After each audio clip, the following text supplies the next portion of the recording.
SIR চালু হতেই আতঙ্কে রাজ্য ছাড়ছে বাংলাদেশি অনুপ্রবেশকারীরা। দিকে দিকে এই ছবি, নিউ টাউন, সল্টলেক, হাওড়া কিংবা শিয়ালদা। আর উত্তর 24 পরগনার সীমান্ত স্বরূপনগর সীমান্তে দেখা যাচ্ছে বাংলাদেশি অনুপ্রবেশকারীদের ভিড়। আর সীমান্তে অনুপ্রবেশকারীদের রুখতে কড়া নজরদারি বিএসএফের। ভারতের জাতীয় নির্বাচন কমিশনের উদ্যোগে ইতিমধ্যে রাজ্য জুড়ে শুরু হচ্ছে এসআইআর। আর এসআইআর আবহে প্রচুর পরিমাণে বাংলাদেশি, যে সমস্ত বাংলাদেশিরা গত কয়েক বছর আগে অবৈধভাবে সীমান্ত পেরিয়ে এই রাজ্যে প্রবেশ করেছিল, তারা কিন্তু আবার চলে যাচ্ছে। মানে কোথায় থেকে আপনারা আসছেন? আমরা নিউটাউন থানাতে আছি। কোথায় যাবেন? কোথায়? বাংলাদেশ যাব।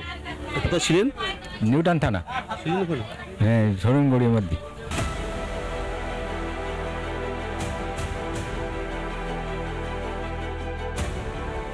শুনলেন তো, নিউ টাউনে জাঁকিয়ে বসেছিল বাংলাদেশি অনুপ্রবেশকারীরা। এসআইআর এর আতঙ্কে এবার স্বদেশে ফিরে যাচ্ছে তারা। 10 বছর ধরে ভারতীয়দের ভাতের পাতে থাবা বসিয়েছে এরাই। আমি আইসি প্রায় 10 বছর মতন। আপনারা কিভাবে এসেছিলেন? আমি চোরাই এলাম ডাক্তার দেখাতে। ডাক্তার দেখালাম প্রায় 5 বছর মতন, 5 বছর 6 বছর লেগে গেল ডাক্তার দেখাতে। আচ্ছা, এবারে কাজ করি আর ওই ডাক্তার। কয়েক বছর আগে তারা অবৈধভাবে চোরাপথে তারা ভারতে প্রবেশ করে। ভারতে প্রবেশ করার পর তারা এখানে দীর্ঘ কয়েক বছর ধরে তারা এখানে ছিল। তারা মানে কেউ কেউ এখানকার স্থায়ী বাসিন্দা, কেউ এখানকার ভোটার কার্ড, আধার কার্ডও বানিয়ে নিয়েছে। এই এসআইআর যে আবহে, সেই এসআইআর আবহে তারা আবার এই দেশ ছেড়ে তারা আবার বাংলাদেশ মানে দেশে প্রবেশের চেষ্টা করছে। সেই ছবি আমরা তো থাকতে ভালো, আমার তো কোনো সমস্যা হয়নি। এখন তাহলে চলে যাচ্ছেন? চলে যাচ্ছে, সবাই চলে যাচ্ছে, এখন থাকা যাবে না, তার জন্য আমরা চলে যাচ্ছি। শুরু হয়েছে এখানে কি এসআইআর শুরু হতে কি আপনারা মানে চলে যাচ্ছেন? হ্যাঁ। কেন কেন কেন চলছে? কেন পরে সমস্যা দিবে, ভাই কাগজপাতি কোনো ডকুমেন্টস নেই, জালিয়া ভাই সমস্যা। এখানে ছিলাম বহুত দিন ধরে, এখন তো আপনার যাই হোক একটা ঝামেলা হয়েছে।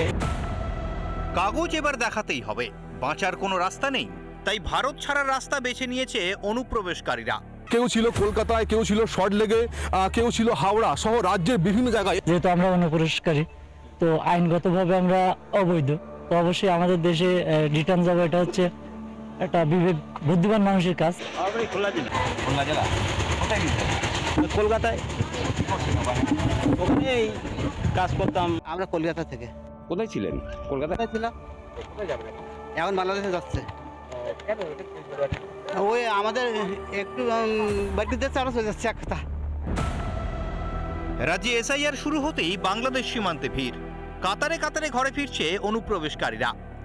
রোজ নিয়ম করে অনুপ্রবেশকারীদের বিজেপির হাতে তুলে দিচ্ছে বিএসএফ। তার আগে অনুপ্রবেশকারীদের ফিঙ্গারপ্রিন্ট নিয়ে রাখা হচ্ছে। ভারতের সীমান্তরক্ষী বাহিনীরা একদম পুরো কড়া মানে টহলদারি চালাচ্ছে, যাতে তারা এই সমস্ত বাংলাদেশি কোনোভাবে যেন সীমান্ত পেরিয়ে যেন বাংলাদেশে প্রবেশ করতে না পারে। স্বরূপনগরের বিধারী চেকপোস্ট থেকে অর্ণব মৈত্র, রিপাবলিক বাংলা।